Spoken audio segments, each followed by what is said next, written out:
good morning, and welcome po sa ating another vlog. So, happy Wednesday po sa ating lahat! Tingnan nyo guys ang aking sitwasyon.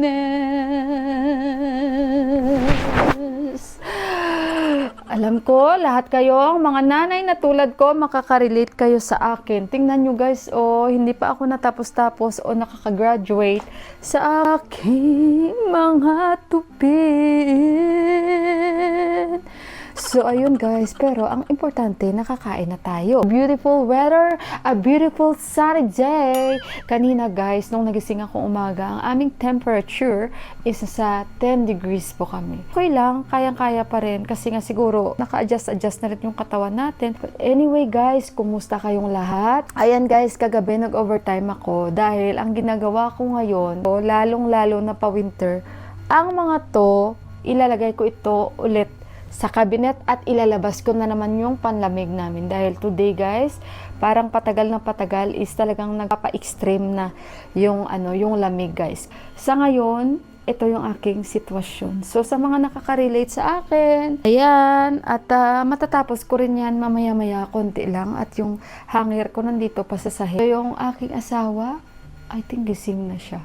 Yung oras ngayon dito is nasa 9:16. Ayan, kagabi yung dating ni Deepak. Kagabi may work siya. Kaya maaga rin siyang nag-log-in agad. Andiyan na yung basura, nakikinig kasi ako. Kasi nga may nagpipito, pinapakinggan ko. Kasi nga, every Wednesday, maaga silang dumadating. Maaga silang nagpipito-pito. Hayaan na muna natin dyan ang ating mga tupiin dahil matatapos ko rin yan. Mamaya-maya, konting sipa-sipa na lang guys at matatapos na natin yan.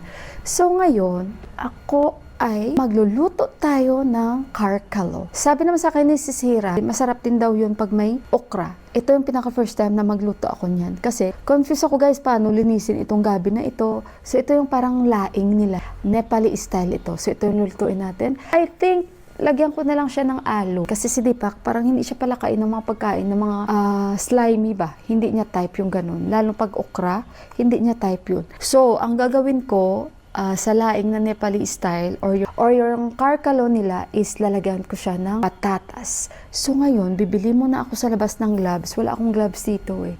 Simple lang naman yan dahil nanood muna tayo sa YouTube. Sa labas tayo guys ha. See you sa labas. Guys, bili lang ako ng gloves. Tinanong ko si Deepak, anong gusto mong ilagay ko? Okra or patatas. Sabi niya kahit ano. Ganyan si Deepak minsan. Pagtatanong ko siya, ano ang lulutuin ko? Sasabihin niya sa akin. Kahit ano, sasagutin ko siya, sag. Oh, ngingiti siya kasi ayaw niya ng sag, guys. Winter time. Saan sila? Dalawa kami ni Buwa dito. Gloves. Si Paine, iba ang nagbabantay. So, ito yung pharmacy dito, guys, oh. Ayan. Sana si Paine? Sabi niya, sandali lang. So, bili ako gloves. Ay, tagulat ako. Kay Didi, yung tagabantay din dito. Say hi to my vlog. Hello. Kati. Boy ni? Small. And your sister. Magkapatid silang dalawa. Sister. Ano ki? Yan? Pugyo. How much? 10 rupees each. 10 rupees each gloves. So 20. Kalau parang no? Oh. I use this itching. Makati kasi guys, so mag-gloves tayo. How cute. Hello. Mga friend natin. Didi, siguro nagbabantay. Sana si Didi? Didi! Nakikipagmarites si Didi. Buti na lang guys, si Didi nagbabantay. Hindi siya. One for me and for my husband. Take away. Plastic. Oh, 2 glass. One for my husband la.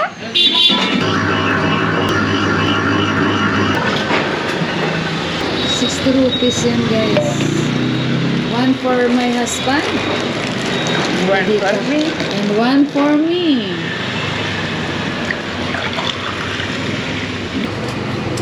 Cheers guys, cheers. Matamis.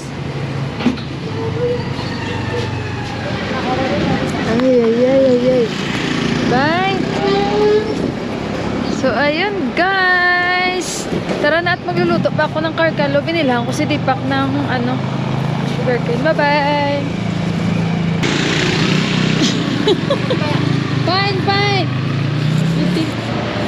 Kaibigan ko, kumusta daw? Sumisigaw siya. Pero, malamig. Kaya mostly sa mga ganitong time, nag-i-stay sa rooftop. Tawid tayo.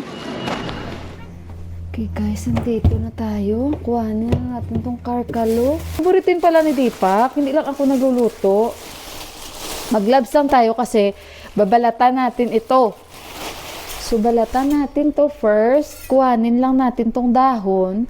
Dahil itong dahon guys, ihiwain natin to mamaya. So, ayan. So, binabalatan lang o ganyan.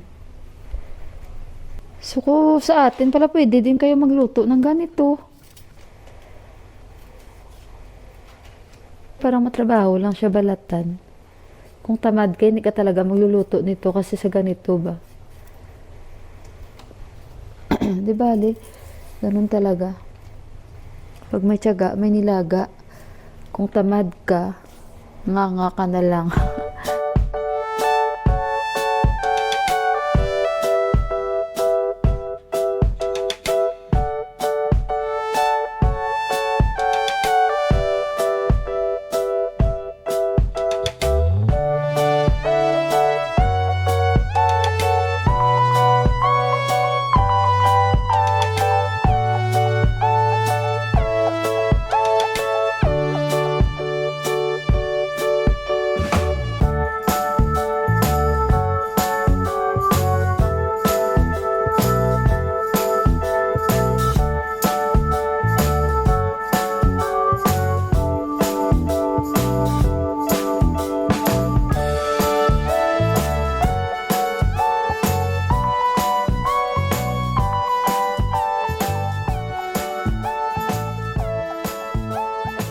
So guys, ayan na.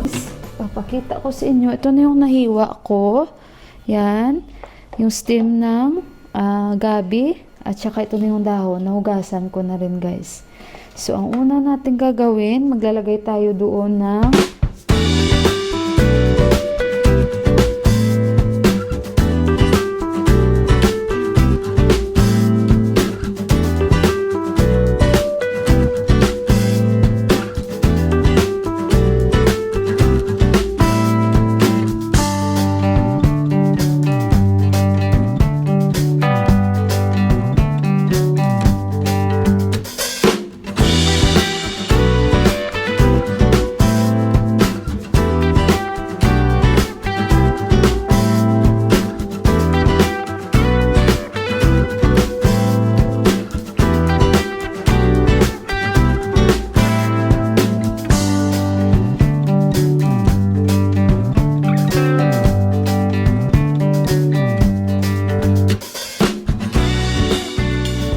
guys, tingnan nyo oh. Naglagay ako kasi nangati ito guys. Nangati para bang may paano ko ba sabihin yan si Carlo? Gilok-gilok ba? Bango din pala siya guys. Gawa lang tayo ng ginger garlic paste na. Tapos ilagay natin dyan. First time ko talaga matikman. Lagyan ko muna konting dashi. Alam ba guys, yung dashi at saka yung aking yeast, magkapareho sila guys ba? Alam ko naman yung amoy ng dashi eh. So, lagyan ko siya guys, dashi. Lagyan natin ng pepper. Ganyan.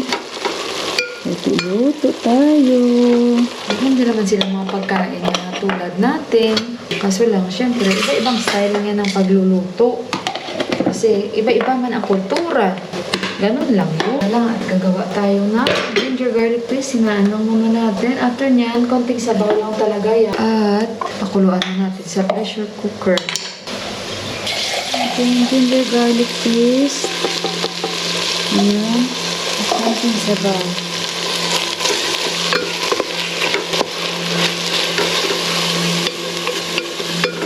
Ito ay karkalo, laing ng Nepal.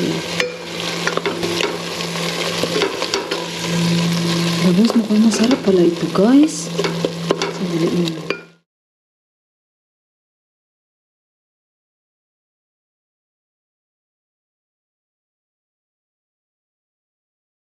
So, guys, binuksan ko na. Ganito po yung itsura ng kanilang karkalo, guys, oh. Ayan. So, try natin, guys. Ito, guys, oh. Unti lang. Saan yung maliit ko dito ng kutsara? Ayan, yan. Kita nyo. Baka against the light tayo. Tikman natin, be.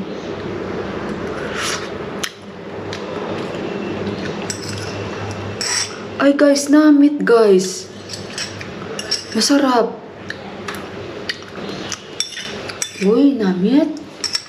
In fairness, ha? Namit siya, guys. Namit siya, guys. Masarap siya. Karkalo, guys. Karkalo. So, ayan yung ating karkalo. So, guys, ito na yung aking laing. Tingnan nyo. Oh, may patatas yan. Tsaka konting rice. Masarap pala siya. Sabi ko, di pa ngayon alam ko na. Pwede na ako magluto nito. Don't judge the book by its cover talaga. Hanggang hindi mo pa siya na-discover o nakilala. Kaya ito ginajudge ko eh. Sarap. Kaya ito gawin nyo. Kuha kayo ng gabi. Balatan nyo, pinakita ko sa inyo, di ba? Kung may okra kayo, lagyan nyo okra. Kasi sa atin, iba man pagluto. Pero ganitong style lang ba? Igisa nyo sa sibuyas. Nakita nyo, di ba, kung paano ko niluto turmeric. Kung meron lang kayong isang masala dyan, garam masala or turmeric, or cumin powder, yun, okay na yun kasi ganun lang naman yung nilagay ko. And dashi or magic sarap, guys. Tingnan nyo, ang sarap. Hindi ako nabibiro. Kung hindi nyo feel ang patatas, lagay nyo guys okra. Kung hindi nyo naman gusto yung mga slimy, pwede kayo guys maglagay ng green peas. Promise. Thank you Lord, ang sarap. Ubos na. Hindi ako masyado guys, no, kung nag-uulam kami na may patatas, hindi ako masyado more on patatas na grabe kumain ba. Pero believe ako kay Indira Kanche, para kain siya talaga. Maghuhugas na ako guys ng mga plato at balikan ko kayo. That's the Jingle Bell Rock.